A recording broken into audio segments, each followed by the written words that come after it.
ደም ብቻ ስለምትመገበው አዋፍ ነው ዛሬ የምናነሳው። ሰላም ቤተሰቦች ሁሉ መልካም? ሰላም ወንድሜ ሁሉ ሰላም አለ። ቫምፓየር ባት ትባላለች። የሌሊት ወፍ ዘር ነች። እቺ ቫምፓየር ባት ከደም ውጪ ምንም ነገር አትበላም። ቀለቧ ደም ነው።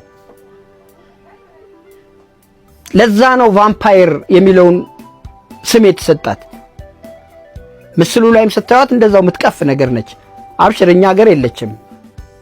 እዛ ሰሜን አሜሪካ አካባቢ ነው ያለው። የሚገርም ነገር ደም ብቻ ነው የምትበላው። 2 ቀን ምግብ ሳታገኝ ብትቀር ትሞታለች። ይገርመኛል የጌታዬ ሥራ የምለው በምክንያት ነው።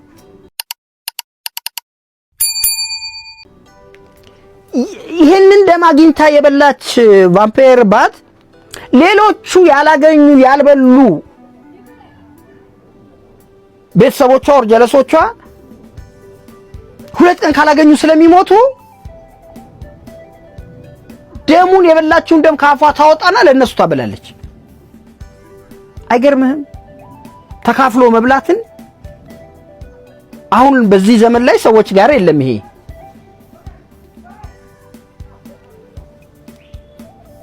በራሪም ነች። በመሬት ላይም በደንብ መሄድ ትችላለች። እንደ ሰው 5 ጣት አላት። 4 እግር ነው ያላት። 4 እግር ስንል ግን መሬት ላይ ስትሆን ነው። አየር ላይ ስትሆን 2 እግር ብቻ ነው ያላት። ይገርመኛል የጌታዬ ሥራ። ምን ማለት መሰለ? 2ቱ ክንፎቿ የፊት እግር ናቸው መሬት ላይ ስትሄድበት። ያውም 5 ጣት ያላት። ከ5 ጣቱ ደግሞ 4ቱ ጣት በጣም ረጃጅም የሆኑ ልክ እንደ ሰው ልጅ ጣት። 5ኛው አውራ ጣት ነው ነገሮችን ለመያዝ ምናምን የሚረዳት። ስትበር ክንፍ ይሆናል። መሬት ላይ በጣም እየተፈናጠረች ትሄዳለች። በጣም ቀጭን የሆነ ሹል ጥርስ አላት። ደሙን በሱ ነው ስትወስድባቸው ሁሉ አያውቁትም። ከብቶች ሊሆኑ ይችላሉ፣ ውሻው ከውሻ ከምናም ከተለያየ ነገር ነው ይሄን እንደምትወስድ። እንዳይረጋ አፏ ላይ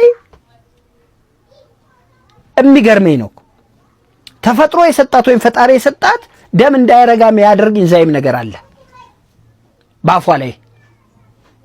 ደሙ አይረጋም። ደም ብቻ ነው ቀለቧ። የሚገርምህ ግን እንደ ዱሻ አይነት በሽታዎችን የማስተላለፍ አቅም አለው በሷ ደሙ የተወሰደበት። ከሰውስ ትወስዳለች ወይ? ሰውንስ እንደዛ ትበላለች ወይ? አዎ ልምምድ አለ አልፎ አልፎ። ከሰውም ካገኘች ትወስዳለች። ብዙ ጊዜ ግን ከእንስሳዎች ነው። እንስሳዎቹ ለጉዳት ይዳረጋሉ በተደጋጋሚ ከወሰዱ። አዎ በማታ ነው ደግሞ የምትመጣው። በጣም አስፈሪ ነች። ስታያት ራሱ በጣም የምትከብድ ነች። አየህ ደም ስለምትጠጣ ነው። እንደሚመቻችሁ ተስፋ አደርጋለሁ። አመሰግናለሁ።